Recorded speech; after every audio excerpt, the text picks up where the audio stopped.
Hello friends, today we are making challah bread.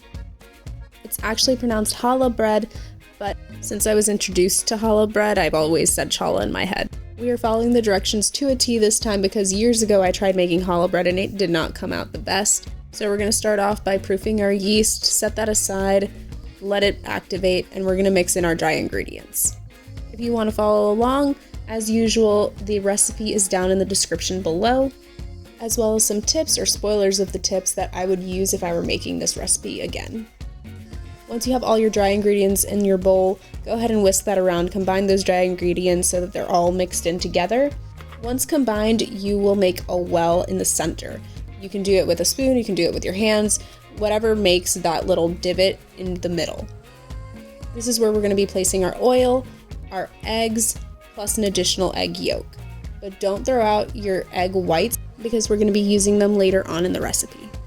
Let's mix the eggs with the dry ingredients until it creates quote-unquote a slurry, and then you're ready to pour in your yeast mixture in with it.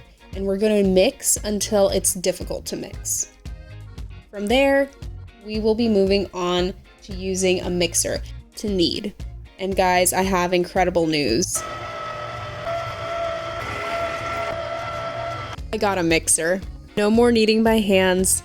With the machine doing the kneading, all I did was add a teaspoon of flour 20 times to make sure that the consistency was less sticky. Once I got to a point where the dough looked like it was maintaining its shape a little bit better, I went ahead and transferred it to an oiled up bowl, and I was going to let it rise for about an hour and a half to 2 hours. But once that time passed, I realized the plastic wrap on top of the bowl didn't really work, so I went and used the cap that came with the bowl and let it sit for another 3 hours, and it did double in size. I placed it on a floured surface and started to separate out the dough into 3 equal portions. If you want to be precise, you should go ahead and use a scale to measure out your pieces. I added some more flour because I still felt that the dough was really sticky, so I wanted to make sure that I actually had a bread to make and it didn't all get just stuck to my hands. So your dough, you're going to make them into ropes and then start braiding it. You can do a 3 braid or a 6 braided bread.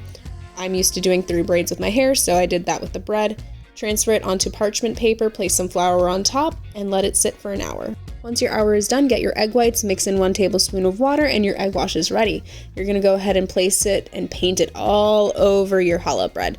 With that, you are ready to bake. You place it in the middle rack of the oven, bake for half the time. I did it for 17 minutes. You rotate, cook for another 17 minutes, and then you are done.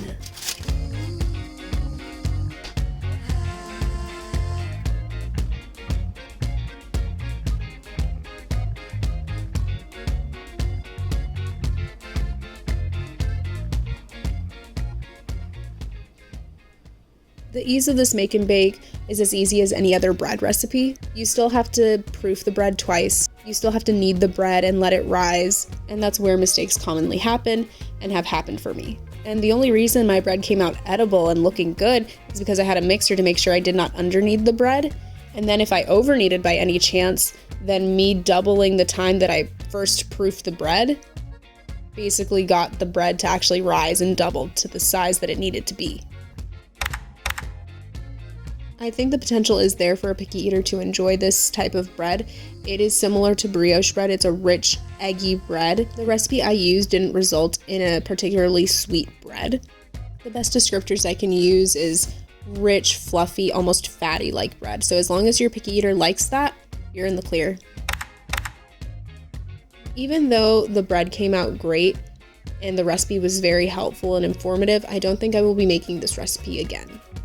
I don't like to use oils in my diet if I can help it, so using oil in this recipe made my system feel a little off just because I haven't had it in a while. What I would do differently if I were to make this again is use more flour initially in the recipe. That way I don't use as much flour in the roping and braiding of the bread. Use a kitchen paintbrush to actually paint on the egg wash onto the bread, and use a bread knife to cut the bread. Thank you so much for watching. See you next time on Nati Here.